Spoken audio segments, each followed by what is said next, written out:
علامہ بوسیری نے عرض کیا حضور کون سی نعت پیش کروں؟ اللہ کے رسول صلی اللہ علیہ وسلم ارشاد فرماتے ہیں جو قصیدہ ابھی ابھی پڑھ رہے تھے اسی قصیدے کو سناؤ۔ اب علامہ شرف الدین بوسیری ہیں، پورے قصیدے کو جب پیش کرتے ہیں سرکار کی بارگاہ میں پڑھتے ہیں تو یہی نہیں کہ صرف سرکار سن رہے ہیں، صحابہ کی نورانی محفل جمع ہوئی ہے، اولیاء اکرام بھی ہیں، بزرگان دین بھی ہیں۔ جب پورے قصیدے کو پیش کر لیا سرکار ارشاد فرماتے ہیں کہ اے شرف الدین بوسیری میں تمہیں انعام دینا چاہتا ہوں۔ پتہ یہ چلا کہ اگر کوئی نبی کی نعت پڑھ رہا ہے آپ اس کو انعام دے رہے ہو تو نبی کی نعت پڑھنا یہ حسان ابن ثابت کی سنت ہے، اور نعت سن کر کے انعام دینا خود رسول پاک کی سنت ہے۔ علامہ شرف الدین بوسیری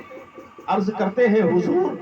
اگر انعام دینا آپ چاہتے ہیں تو میں 12 سال سے بیمار ہوں، آپ جانتے ہیں، آپ مجھے شفا عطا فرما دیں، اس لیے کہ اگر بیماری کی حالت میں میں دنیا سے چلا گیا تو دنیا تانا دے گی، عقیدے کے لنجھے کہیں گے دیکھو یہ نبی کی نعت پڑھنے والا کیسی بیماری کی حالت میں دنیا سے گیا ہے، لوگ مذاق اڑائیں گے۔ اللہ کے رسول اتنا سننے کے بعد ارشاد فرماتے ہیں کہ اے شرف الدین بوسیری میں تو تمہیں چادر دینا چاہتا ہوں، یہ نورانی چادر میں تمہیں انعام میں عطا کرنا چاہتا ہوں۔ اب مانگنے کا طریقہ کیا ہے علامہ شرف الدین بوسیری سے سنو، عرض کرتے ہیں حضور چادر اپنی مرضی سے عطا فرما دیجئے اور بیماری سے شفا میری مرضی سے عطا فرما دیجئے۔ اللہ کے رسول صلی اللہ علیہ وسلم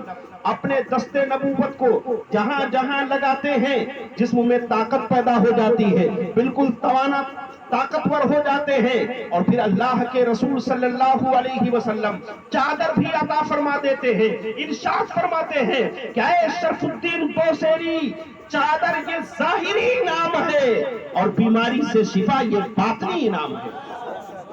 اس کے بعد حضور تشریف لے گئے، علامہ شرف الدین بوسیری کی آنکھ کھل گئی، جیسے ہی آنکھ کھلی تو ہاتھ پیر کو ہلانے لگے کہ کہیں ایسا تو نہیں ہے یہ میں نے خواب میں دیکھا تھا، اور خواب میں آدمی نہ جانے کیا کیا دیکھا کرتا ہے، لیکن جیسے ہی انہوں نے خواب میں دیکھنے والے اس واقعے کو دل کے اندر اتارا تو ذہن میں یہ بات آ گئی حدیث پاک کی کہ فقد رآنی فی المنام فقد رآنی، حضور فرماتے ہیں جس نے خواب میں مجھے دیکھا اس نے مجھ محمد عربی ہی کو دیکھا، شیطان میری شکل میں نہیں آ سکتا ہے۔ آپ فوراً اٹھ کر کے کھڑے ہو گئے اور سمجھ گئے کہ آج مجھے سرکار کا دیدار نصیب ہو گیا ہے۔ اب جسم میں طاقت بھی ہے، چادر کو